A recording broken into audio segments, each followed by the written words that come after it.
قرآن میں کہیں بھی نہیں لکھا ہوا ہے کہ مزار بناؤ. یہاں تک کہ اللہ کے رسول محمد صلی اللہ علیہ وسلم نے کہا کہ کوئی بھی قبر پکی نہیں ہونا چاہیے. اگر پکی ہے تو اس کو زمین سے نشر کرنا چاہیے. صحیح بخاری کی حدیث ہے کہ اگر کوئی قبر پکی ہے تو اسے زمین کے لیول پہ لے کے آنا چاہیے. حضور علیہ السلام نے قبر پر عمارت بنانے کو منع کیا ہے، اور حضور نے فرمایا کہ بنا علی القبر جو ہے وہ منع ہے. بنا علی القبر یعنی قبر کے اوپر عمارت بنانا، اس سے مراد یہ کہ یہ قبر ہے تو قبر کے اوپر بالکل قطب مینار کی طرح یا مینار پاکستان کی طرح مینار کھڑا کرنا. اگر آپ اس کو سمجھنا چاہتے ہیں تو آپ گورا قبرستان کے قریب سے گزرتے ہیں تو یہ عیسائیوں کا قبرستان ہے. کبھی آپ جھانک کر ان کے قبرستان میں دیکھیں تو ان کی قبریں بالکل ایک گنبد کی طرح اونچی ہوتی ہے. گنبد کی طرح.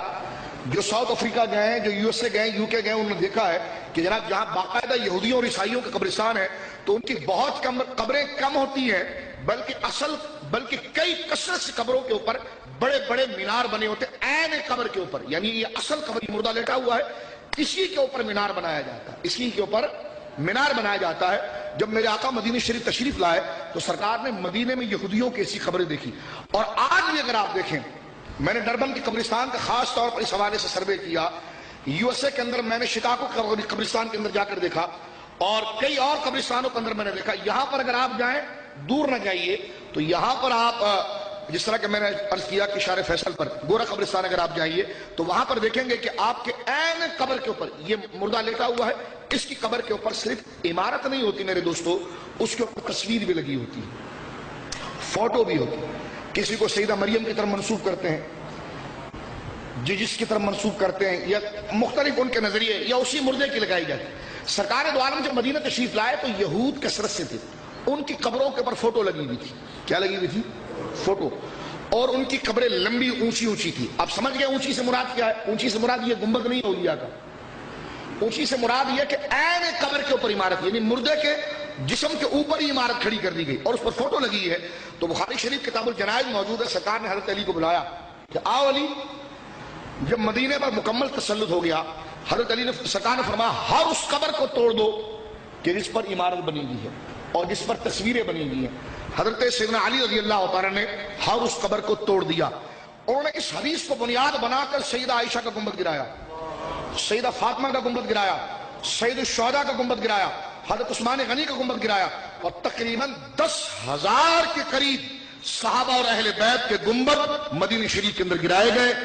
جنت المعلی میں گرائے گئے، جنت البقیع میں گرایا. عرض کر رہا تھا یہ قبروں پر عمارت. سمجھ گئے اس پر؟ تو یہ گنبد جو ہے یہ قبر پر عمارت نہیں ہے، یہ قبر کے گرد عمارت ہے. سمجھ رہے؟ قبر کے کیا ہے؟ یہ حول قبر ہے، علی القبر نہیں ہے. حضور نے علی القبر کو منع کیا، جس طرح میں نے گورا قبرستان کی آپ کو مثال دی. تو یہ جو بزرگوں اور اولیاء کی مزار کے قریب جو عمارت بنائی جاتی ہے یہ قبر کے اوپر نہیں ہوتی. آپ نے دیکھا اس کے ارد گرد ہوتی ہے. اور گنبد بھی جو ہوتا ہے اس کی دیوار قبر کے اوپر نہیں رکھی جاتی، ولی کے جسم پر نہیں رکھی جاتی، بلکہ حضرات اولیاء یہاں آرام فرما رہے ہیں تو دیواریں وہاں سے شروع ہوتی ہے. یہ کہتے ہیں یہ بھی ناجائز ہے کیونکہ یہ قبر پر عمارت ہے. میں نے کہا پھر تو تم بچ نہیں سکتے. بخاری میں موجود ہے کہ جب سرکار کا وصال ہوا تو سرکار کو کھلے میدان میں نہیں رکھا گیا بلکہ سرکار کو حضرت عائشہ کے حجرے میں رکھا گیا. اور حضرت عائشہ کے حجرے کی 4 دیواریاں تھیں اور اس کی چھت تھی. ہم اگر گنبد بنانا ناجائز ہے تو صحابہ کا اجماع تھا کہ، اور حضرت ابوبکر خود موجود تھے، حضرت عمر خود موجود تھے، سارے صحابہ موجود تھے.